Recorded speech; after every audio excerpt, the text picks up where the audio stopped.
오늘 이 시간에 오신 여러분들을 환영합니다. 그래서 오늘 특별히 하나님 주신 말씀을 내받기 원합니다. 가을이 정말 깊어가고 있습니다. 학업하고 연구하느라고 연주하느라고 지금 계절을 모르겠지만 하나님 만드시는 황금색 감성, 빨간색 감성, 노란색 감성이 정말 너무너무 아름답게 진행되고 있습니다. 여러분 주변을 돌아보면 정말 이 아름다운 색깔 때문에 먹지 않아도 배가 부를 만큼 아주 다양합니다. 이 축복된 가을에 여러분의 삶이 수채화처럼 아름답게 되는 모든 사람들이 기도합니다. 그런데요, 이 수학의 계절에 되면 많은 사람들이 정말 조금은 어떤 많이 어떤 풍족해진다고 합니다. 왜냐하면 여름 내내 땀을 흘리고 수고했던 것들이 이제 결실을 맺고 그것을 수확하는 기분이기 때문에 이 가을은 정말 배부른 계절, 풍성한 계절, 즐거운 계절이 됩니다. 여름에 바쁘셨습니까? 그 바빴던 것에 이 수확하는 성질이 있어서 정말 신명나는 계절이 이 가을입니다. 그런데 혹시 지금 이 기쁨의 계절, 추수의 계절, 행복한 계절에 마음이 두렵거나 답답한 사람이 있습니까? 힘든 사람이 있습니까? 그리고 마치 이것이 여친을 뚫는 것처럼 배고프고 힘들고 추운 그런 사람들이 있습니까? 오늘 그런 사람들에게 위로와 소망의 말씀이 오늘 말씀이 증거되기를 원합니다. 이미 여름의 수고에서 좋은 것을 얻어서 행복했던 사람들에게는 더 그 행복이 자라고 증가하기를 원합니다. 그러나 이 가을에, 이 축복된 가을에 마음이 허전하고 답답한 사람들에게는 오늘 말씀을 통해서 위로와 소망을 받기를 원합니다. 한번 오늘 주제 한번 따라하세요. 사람은 무엇으로 사는가? 사람이 무엇으로 사는지 네 가지의 그 말씀을 증거하면서 답답한 사람에게 새로운 소망을 갖기를 원합니다. 그리고 지금 행복한 사람, 잘 좋은 것을 얻은 사람들에게 그 기쁨이 더욱 넘치기 원합니다. 첫 번째, 이 사람은 무엇으로 사는가를 증거하기 위해서 첫 번째는 그 양식은 어디에서 오는가를 증거하기를 원합니다. 예수님이 공생애를 살기 시작하기 전에 그는 성령님의 인도하심을 받았습니다. 무엇을 하든지 하나님 안에서 올바른 일을 하기 전에는 자신의 의지가 아닌 성령님의 도우심을 받아야 됩니다. 예수님도 마찬가지였습니다. 예수님께서 공생을 하기 전에 그 첫 번째 하셨던 것은 성령님의 인도함으로 광야 아무것도 없는 곳에서 40일 동안 금식했습니다. 밤과 낮에도 정말 아무것도 먹지 않으려고 금식하셨습니다. 그 금식한 기간 동안 하나님과 교제하면서 그렇게 지냈습니다. 그렇지만 완벽한 인간의 모습으로 오신 예수님이기 때문에 40일을 전일 금식하기 때문에 굉장히 피곤했고 또한 배가 고프셨습니다. 이럴 때 마귀가 찾아왔습니다. 그리고 시험을 합니다. 마태복음 4장 3절에 보니까 내가 만일 하나님의 아들이거든 명하여 이 돌들이 떡덩어리가 되게 하라 이렇게 얘기했습니다. 이게 무슨 유혹 같습니까? 배고픈 사람에게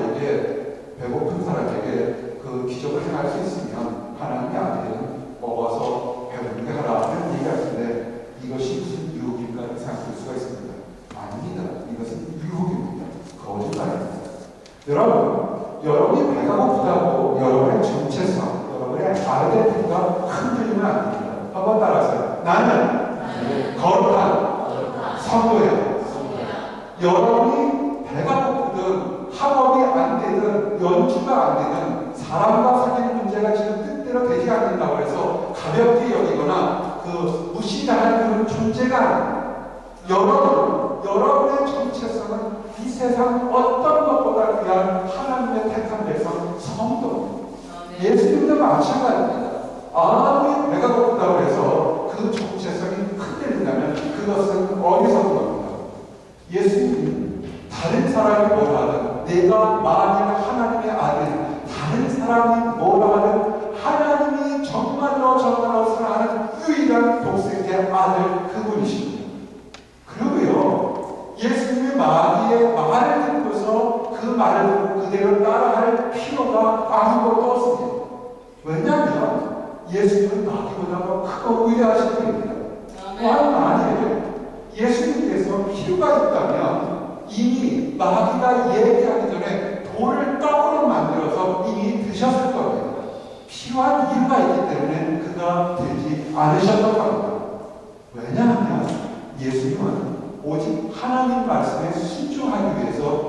40일 동안 금식하면서 하나님과 교제했습니다. 여러분, 지금 여러분의 삶이 힘들고 어렵다고 여러분의 정체성이 흔들리지 마시기 바랍니다. 아멘. 사람이요, 먹고 사는 것이 떡, 보이는 것으로만 사는 것이 아닙니다. 사람은요, 먹는 육신뿐만 아니라 마음도 같이 살아야 사는 것입니다. 아멘. 그래서 예수님께서는 너의 정체성이 뭐냐, 하나님의 아들이거든 질문할 때 그는 예수님은 진실을 선포합니다. 뭐라고 했습니까? 예수께서 대답하여 이르시되 비록 되었을 때 사람이 떡으로만 살 것이 아니요 하나님의 입으로 나오는 모든 말씀으로 살 것이다. 아멘. 여러분, 마귀는요 속이는 자입니다. 여러분이 받은 특권과 능력을 마치 하나님이 주시는 건데 마치 자기가 주는 것처럼 속이게 됩니다.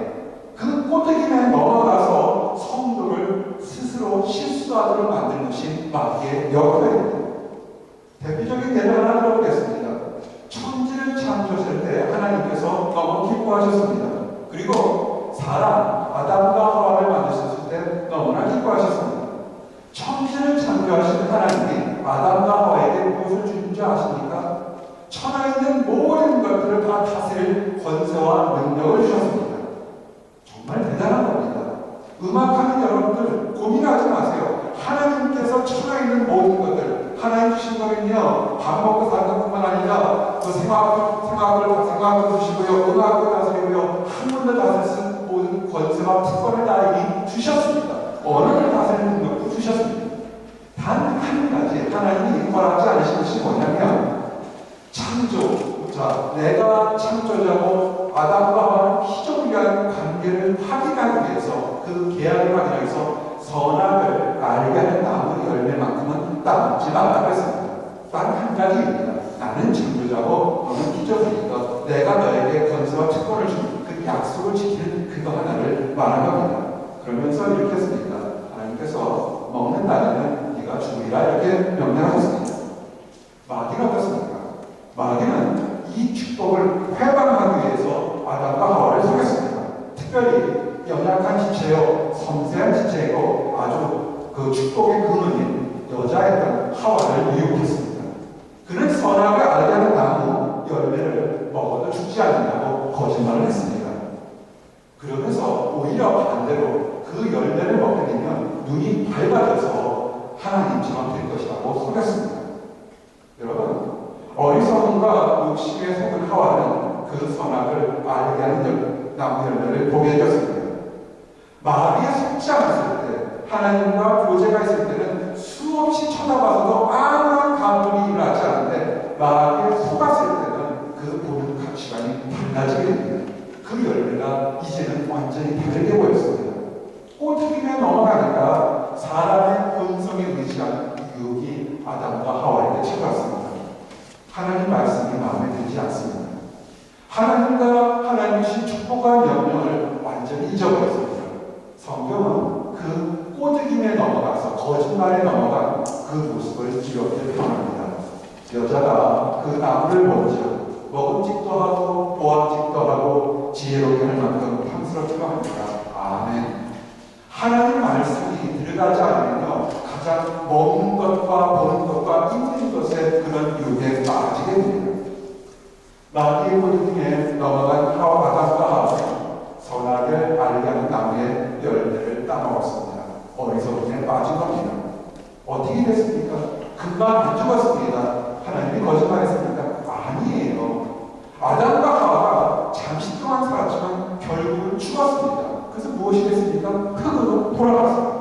그리고 더 중요한 건 뭐냐면 하나님과 교제할 수 있는 영적인 신령한 존재에서 완전히 단절이 돼서 영으로 죽는 그런 결과를 가졌습니다.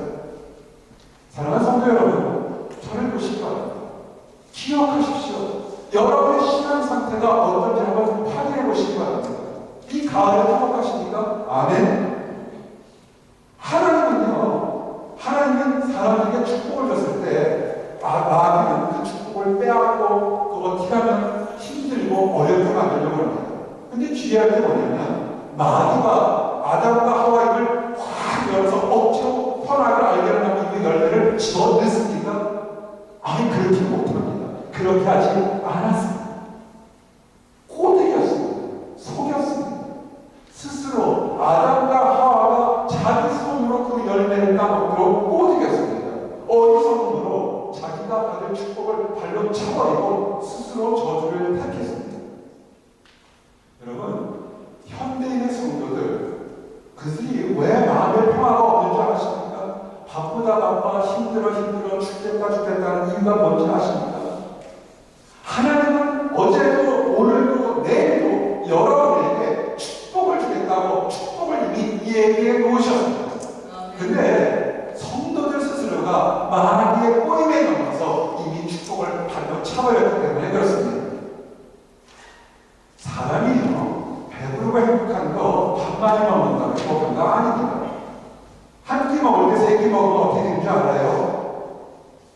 소화제 먹고 심하면 병원에 실려가요. 많이 먹는다고 행복한 것이 아닙니다. 사람이 행복해지는 것은 하나님의 입으로 나온 신령한 것, 하나님의 말씀을 먹어야 되는 겁니다. 여러분, 이 떡이 뭡니까? 말씀입니다. 하나님의 말씀입니다. 이 말씀의 떡의 중요한 가치는 그러면 우리가 기억도 못하는 창세기 때의 아담과 하와가 증명됐으니까 아닙니다. 성경은 창세 때부터 지금까지 허다한 많은 증인들을 들어 사람이 행복한 것은 하나님의 말씀, 그것을 먹어야 한다고 얘기합니다. 예를 하나 들어보겠습니다. 하나님이 주시는 떡, 말씀, 축복의 중요한 가치는 이것은 이미 또 출애굽 때 지금으로부터 3,500년 전에 또 하나 증명된 것이 있습니다. 출애굽을 했습니다. 싸우지도 않고 수백만의 사람들이 애굽, 이집트에서 탈출했습니다. 400년 동안 종살이하다가 이제 탈출했습니다. 광야에 갔습니다. 광야가 뭡니까? 사막입니다. 아무것도 먹을 것이 없었습니다.